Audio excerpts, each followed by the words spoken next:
স্বাগত দীপ্ত সংবাদে। আপনাদের সঙ্গে আছি আমি নাহিদ আশরাফ রাজীব। শিক্ষা মন্ত্রণালয়ের আওতাধীন মাধ্যমিক ও উচ্চ মাধ্যমিক পর্যায়ের সব শিক্ষা প্রতিষ্ঠান অর্থাৎ স্কুল, কলেজ, মাদ্রাসা ও কারিগরি প্রতিষ্ঠান এবং পলিটেকনিক ইনস্টিটিউটগুলোর শ্রেণী কার্যক্রম অনির্দিষ্টকালের জন্য বন্ধের ঘোষণা দিয়েছে শিক্ষা মন্ত্রণালয়। মঙ্গলবার সন্ধ্যায় শিক্ষা মন্ত্রণালয়ের সংবাদ বিজ্ঞপ্তিতে এই সিদ্ধান্ত জানানো হয়। এতে বলা হয়, বিদ্যালয় ও কলেজগামী শিক্ষার্থীদের নিরাপত্তার বিষয়টি বিবেচনায় নিয়ে এই সিদ্ধান্ত নেওয়া হয়েছে। একই সঙ্গে আগামীকাল বৃহস্পতিবারের সব শিক্ষা বোর্ডের এইচএসসি ও সমমানের পরীক্ষাও স্থগিত করা হয়েছে। স্থগিত হওয়া পরীক্ষার তারিখ পরে জানানো হবে। আলাদা এক বিজ্ঞপ্তিতে আরও বলা হয়, পূর্ব ঘোষিত সময়সূচি অনুযায়ী অন্যান্য পরীক্ষা যথারীতি অনুষ্ঠিত হবে।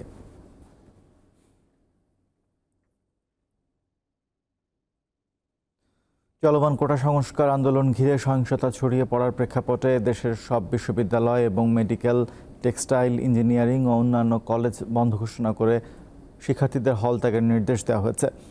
মঙ্গলবার দিনভর দেশের বিভিন্ন স্থানে সংঘর্ষের পর রাতে বাংলাদেশ বিশ্ববিদ্যালয় মঞ্জুরি কমিশন এক চিঠিতে এই সিদ্ধান্ত জানায়।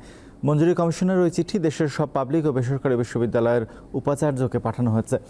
এর মধ্যে দিয়ে প্রাথমিক বিদ্যালয় ছাড়া দেশের প্রায় সব শিক্ষা প্রতিষ্ঠান অনির্দিষ্টকালের জন্য বন্ধ ঘোষণা করা হলো। এদিকে বিশ্ববিদ্যালয় মঞ্জুরি কমিশনের নির্দেশনার পর আজ সকাল থেকে আবাসিক হল ছাড়তে শুরু করেছে শিক্ষার্থীরা।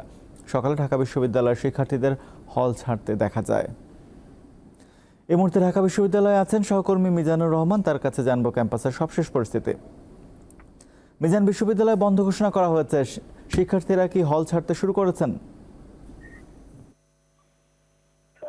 কিছু কিছু শিক্ষার্থী হল ছাড়তে শুরু করেছে, যেহেতু বিশ্ববিদ্যালয় কর্তৃপক্ষ এখনো কোনো নির্দেশনা দেয়নি হল ছাড়ার ব্যাপারে। এই জন্য সব হলের শিক্ষার্থীরা ওরকম গণহারে বেরোচ্ছে না। তবে আমরা সকাল থেকে ঢাকা ইউনিভার্সিটির এই বিভিন্ন হল দেখেছি, হলের সামনে কিছু কিছু শিক্ষার্থী তারা চলে যাচ্ছে, যদিও তারা বলছেন যে পরিবারের কথা মাথায় রেখে বা পরিবার বেশি উদ্বিগ্ন। আপনি জানেন যে গত কয়েকদিন ধরে বাংলাদেশের যে অবস্থা, বিভিন্ন বিশ্ববিদ্যালয়ের শিক্ষার্থীদের আন্দোলন, সেই পরিস্থিতিতে তারা পরিবারের কথা শুনে বা অনেকটা ভয়ে তারা এই হলগুলো ত্যাগ করছেন। তবে তারা এও বলছেন যে বিশ্ববিদ্যালয় কর্তৃপক্ষ থেকে তাদেরকে হল ছাড়ার কোনো নির্দেশনা দেওয়া হয়নি। যদিও বিশ্ববিদ্যালয় মঞ্জুরি কমিশন গত রাতে একটি এই বিষয়ে চিঠি ইস্যু করেছে, সেটা ছাড়া অন্যান্য বিশ্ববিদ্যালয় আলাদাভাবে নিজস্ব কর্তৃপক্ষ থেকে তারা কোনো নির্দেশনা এখনো দেয়নি। তবে আমরা জানতে পেরেছি যে ঢাকা বিশ্ববিদ্যালয়ে বেলা 11টায় সিন্ডিকেটের একটি সভা আছে। সেই সভায় বিশ্ববিদ্যালয় কর্তৃপক্ষ তাদের হয়তো বিভিন্ন সিদ্ধান্ত নেবেন, তারপর নির্দেশনা দেবেন। আর এখন পর্যন্ত আমরা ক্যাম্পাসে যেই অবস্থাটা দেখছি একটু নিশ্চিত সম্ভ্রমে। আপনি জানেন যে গতকাল রাত পর্যন্ত এখানে কোটা আন্দোলনকারীরা এবং ছাত্রলীগ বা অন্যান্য ছাত্র সংগঠনের একটা অবস্থান ছিল। এখন এরকম মুখোমুখি অবস্থান নেই। তবে আমরা বেশ কয়েকটি হল ঘুরে এসেছি এবং সেখানে দেখেছি যে আন্দোলনরত শিক্ষার্থীরা কিছুটা মিডিয়া দেখে তারা কিছুটা বিরক্ত বা কিছুটা তাদের ক্ষোভ প্রকাশ করছে। সে কারণে আমরা নির্দিষ্ট দূরত্ব থেকে এই ঢাকা বিশ্ববিদ্যালয়ের এই পরিস্থিতিটা কাভার করছি এবং সব সংবাদ মাধ্যমে প্রায় একই অবস্থায় আছে। হলের কোনো সামনে যে ওভাবে যাওয়া যাচ্ছে না। আন্দোলনকারী শিক্ষার্থীরা এটা নিয়ে বেশ ক্ষোভ ঝাড়ছেন সংবাদ মাধ্যম, গণমাধ্যমে চলছে, যে কারণে টিএসসি রাজু ভাস্কর্যের আশপাশে সংবাদ মাধ্যমের সবাই আছেন। এখন 11টায় বিশ্ববিদ্যালয়ের সিন্ডিকেট যখন সিদ্ধান্ত নেবেন তখন আসলে জানা যাবে যে তারা হল ছাড়ার ব্যাপারে কি নির্দেশনা দেন। এই ছিল আমার কাছে ঢাকা বিশ্ববিদ্যালয় থেকে সর্বশেষ তথ্য। মিজান, আপনাকে ধন্যবাদ। রাজধানীর নয়াপল্টনে কয়েক দফা ককটেল বিস্ফোরণের পর রাতে বিএনপির কেন্দ্রীয় কার্যালয়ে তল্লাশি চালিয়েছে ঢাকা মহানগর গোয়েন্দা পুলিশ। এ সময় ছাত্রদলের সাবেক সভাপতি ও বর্তমান বিএনপির নির্বাহী কমিটির সদস্য কাজী রওনকুল ইসলাম শ্রাবণসহ 7 জনকে আটক করা হয়েছে।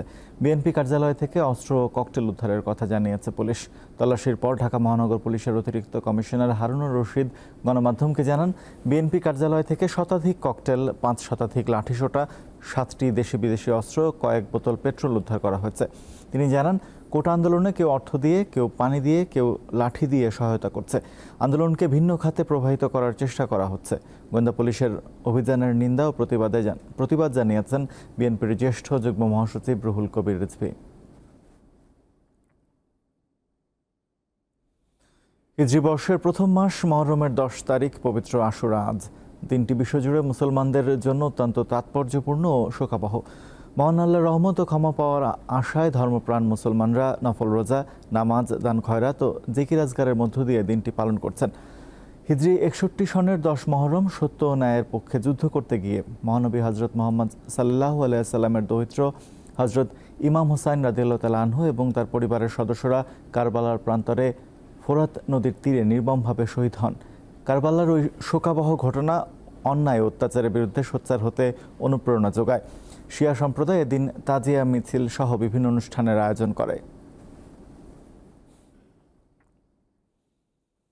নদ নদীর পানি কমায় উন্নতি হচ্ছে দেশের সার্বিক বন্যা পরিস্থিতির। জামালপুরে যমুনা সহ অন্যান্য নদ নদীর পানি নেমে যাওয়ায় সার্বিক বন্যা পরিস্থিতির উন্নতি হয়েছে। তবে নদী তীরবর্তী নিম্নাঞ্চল পানিতে তলিয়ে থাকায় এখনও পানিবন্দী 10টি ইউনিয়নের 11,000-এর বেশি মানুষ। দুর্গত এলাকায় সুপেয় পানির সংকটের পাশাপাশি দেখা দিয়েছে পানিবাহিত বিভিন্ন রোগ। উন্নতি হয়েছে কুড়িগ্রামের বন্যা পরিস্থিতিরও। তবে দ্বীপচর ও নিম্নাঞ্চলের অনেক বসতবাড়ি থেকে পানি পুরোপুরি না নামায় বন্যা নিয়ন্ত্রণ বাঁধে আশ্রয় নেয়ারা ঘরে ফিরতে পারেনি। সুনামগঞ্জে বন্যা পরিস্থিতির উন্নতি হলেও হাওড়ের ঢেউয়ে ভেঙে পড়েছে গ্রাম প্রতিরক্ষা দেয়াল। ঢেউ থেকে বাঁচাতে দেশের বাঁশের বেড়া দিয়ে বাড়িঘর রক্ষার চেষ্টা করছেন বানভাসী মানুষ।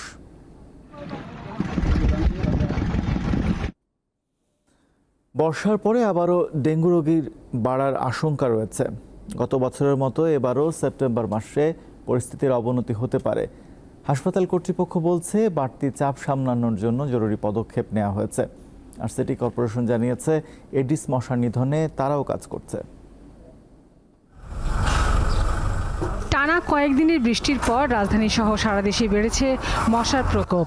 এর মধ্যে এডিস মশাও রয়েছে, ফলে ডেঙ্গুতে আক্রান্তের সংখ্যা বাড়ছে। স্বাস্থ্য অধিদপ্তরের তথ্য অনুযায়ী জানুয়ারিতে ডেঙ্গুতে আক্রান্ত রোগী ছিল 1055 জন, অথচ জুলাইয়ের 15 দিনেই আক্রান্ত হয়েছে 1027 জন। গত প্রায় 7 মাসে মারা গেছেন 50 জন। ঢাকা দক্ষিণ সিটি এবং বরিশাল ও চট্টগ্রামে ডেঙ্গুতে আক্রান্তের হার বেশি। ঢাকা দক্ষিণে রোগী বেশি হওয়া সম্পর্কে প্রধান স্বাস্থ্য কর্মকর্তা বলছেন, স্বাস্থ্য অধিদপ্তরের গণনায় ত্রুটি আছে। স্বাস্থ্য অধিদপ্তর বলছে, রোগীদের দেয়া তথ্য থেকে সংখ্যা নির্ধারণ করা হয়েছে। স্বাস্থ্য অধিদপ্তরের তালিকায় কিছু ভুল রয়েছে।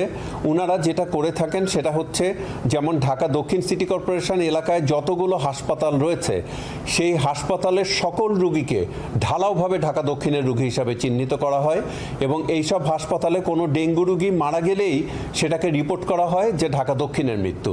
এটি সম্পূর্ণ ভুল। প্রতিদিন হাসপাতালে যেসব রোগী ভর্তি হচ্ছে তাদের একটা বিরাট অংশ ঢাকার বাইরে থেকে আসা রোগী। ঢাকাতে চাপ যাতে না পড়ে, ঢাকায় যাতে রোগীগুলো ছুটে না আসে, সেই ব্যাপারে সুস্পষ্ট নির্দেশনা স্বাস্থ্য অধিদপ্তর থেকে আমাদের স্যাররা দিয়ে দিয়েছেন।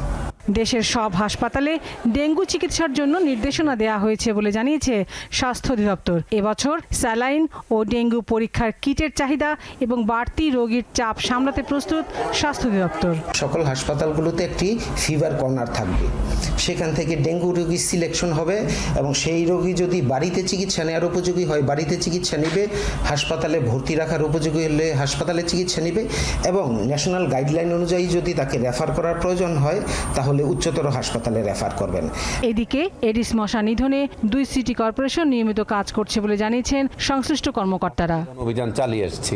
লাবণী গুহ, দীপ্ত সংবাদ, ঢাকা। লালমনিরহাটের আদিতমারি উপজেলায় তিস্তা নদীর চর থেকে ভারতের সিকিম রাজ্যের প্রাক্তন শিক্ষামূর্তি আর.সি. পাউডিয়ালের মরদেহ উদ্ধার করা হয়েছে। আদিতমারি থানার ভারপ্রাপ্ত কর্মকর্তা মাহমুদুন নবী জানান, 15 জুলাই আদিতমারির মহিষখোচা ইউনিয়নের গোবর্ধন গ্রামের তিস্তা নদীর চর থেকে একটি মরদেহ উদ্ধার করা হয়, যা ভারতের সিকিম রাজ্যের প্রাক্তন শিক্ষামন্ত্রী আর.সি. পাউডিয়ালের বলে জানা গেছে। মরদেহের ময়নাতদন্ত সম্পন্ন করা হয়েছে। মরদেহটি বুড়িমারি চেকপোস্ট দিয়ে হস্তান্তর করার প্রক্রিয়া চলমান রয়েছে বলেও জানান ওই পুলিশ কর্মকর্তা। ভারতীয় সংবাদ মাধ্যম জানিয়েছে, গত 7 জুলাই থেকে নিখোঁজ ছিলেন আর.সি. পাউডিয়াল।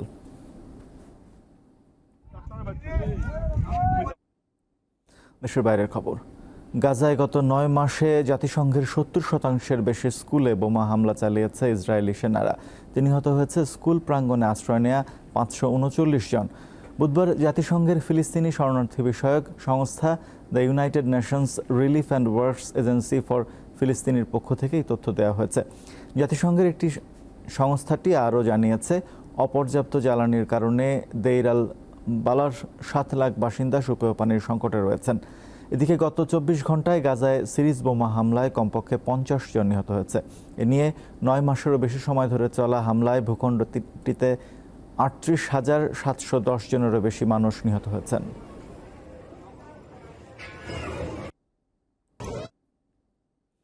উত্তর আমেরিকার দেশ কানাডার টরন্টোতে প্রবল ঝড় বৃষ্টি থেকে বন্যা দেখা দিয়েছে। এছাড়া দুর্যোগের কারণে বিদ্যুৎ বিচ্ছিন্ন হয়ে পড়েছেন প্রায় 2.25 লাখ গ্রাহক। একই সঙ্গে ফ্লাইট চলাচলও ব্যাহত হয়েছে। গণমাধ্যমগুলোতে বলা হয়েছে, পরপর 3টি ঝড়ের জেরে রেকর্ড বৃষ্টির পর কানাডার টরন্টোর কিছু অংশ প্লাবিত হয়েছে। শহরের মধ্য দিয়ে যাওয়া প্রধান মোটরওয়েতে আটকা পড়েছেন অনেকে। দেশটির আবহাওয়া অফিস জানিয়েছে, মঙ্গলবার টরন্টোতে প্রায় 100 মিলিমিটার বৃষ্টিপাত হয়েছে, যা 1941 সালের এই শহরের দৈনিক বৃষ্টিপাতের রেকর্ডকে ছাড়িয়ে গেছে।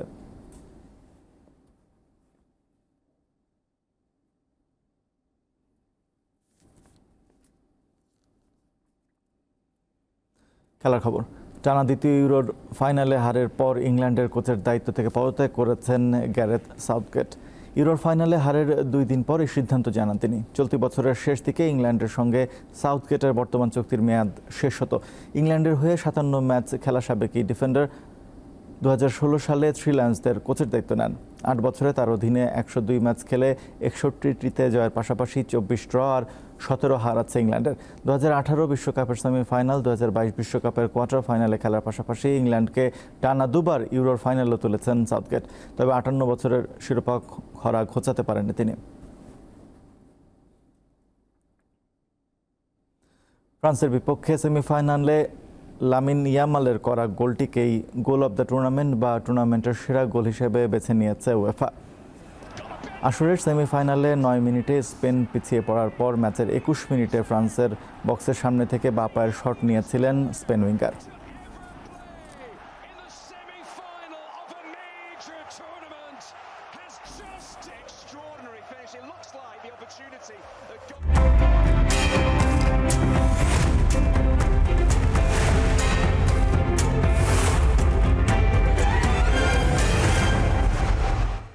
এবার জানাবো এক নজরে দৈনিক পত্রিকার শিরোনাম। আমার হাতে প্রথমেই আছে দৈনিক প্রথম আলো। তারা শিরোনাম করেছেন গতকালের সারাদিনের বিক্ষোভ সংঘাতের খবরটি। সারা দেশে বিক্ষোভ সংঘাত, নিহত 6, স্কুল কলেজ বিশ্ববিদ্যালয় বন্ধ ঘোষণা, বৃহস্পতিবারের এইচএসসি পরীক্ষা স্থগিত, বিজিবি মোতায়েন। কোটা সংস্কার আন্দোলন সংঘর্ষে গুলিবিদ্ধ হয়ে চট্টগ্রামে 3 জন, ঢাকায় 2 জন, রংপুরে 1 জন নিহত হয়েছেন, আহত 4 শতাধিক। তারা সংবাদ করেছেন, বীর মুক্তিযোদ্ধাদের সর্বোচ্চ সম্মান দেখাতে হবে অনুষ্ঠানে প্রধানমন্ত্রী। এরপর আমার হাতে আছে দৈনিক সমকাল। তারা প্রধান শিরোনাম করেছেন, হামলা সংঘর্ষে নিভল 6 প্রাণ, গুলিবিদ্ধ সহ আহত 4 শতাধিক, বিজিবি মোতায়েন, ঢাকার সঙ্গে রেল যোগাযোগ 7 ঘন্টা বন্ধ, গায়েবানা জানাজা ও কফিন মিছিল আজ। রণক্ষেত্র চট্টগ্রাম রংপুর, আহত 2 শতাধিক। এরপরে আছে আমার হাতে দৈনিক কালের কণ্ঠ। তারাও প্রধান শিরোনাম করেছে গতকাল সংঘর্ষের ঘটনাগুলো। রক্তক্ষয়ী সংঘর্ষে 3 জেলায় 6 জন নিহত, বিশ্ববিদ্যালয় সহ দেশের সব শিক্ষা প্রতিষ্ঠান বন্ধ। এরপর তারা একটি সংবাদ করেছে, ছাদ থেকে 15 জনকে ফেলা হয় নিচে। চট্টগ্রামের ছাত্রদল ও শিবির নারকীয় এই হামলা চালিয়েছে বলেছে ছাত্রলীগ। এরপর আছে দৈনিক যুগান্তর। তারা শিরোনাম করেছে, সংঘর্ষে ঢাকা, চট্টগ্রাম, রংপুরে নিহত 6, আহত কয়েকশো, বিক্ষোভে উত্তাল সারা দেশ। এরপরে আছে দৈনিক ইত্তেফাক। তারাও প্রধান শিরোনাম করেছে, দিনভর সংঘর্ষ, নিহত 6। এছাড়া তারা একটা শিরোনাম করেছে, আজ পবিত্র আশুরা। এই ছিল এক নজরে দৈনিক পত্রিকার শিরোনামগুলো। এই ছিল এখনকার মতো। আমাদের পরবর্তী সংবাদ বেলা 12টায় দেখার আমন্ত্রণ রইল। এছাড়া আরও সংবাদ পেতে যুক্ত থাকুন দীপ্ত টিভি ডিজিটাল প্ল্যাটফর্মগুলোতে। ধন্যবাদ।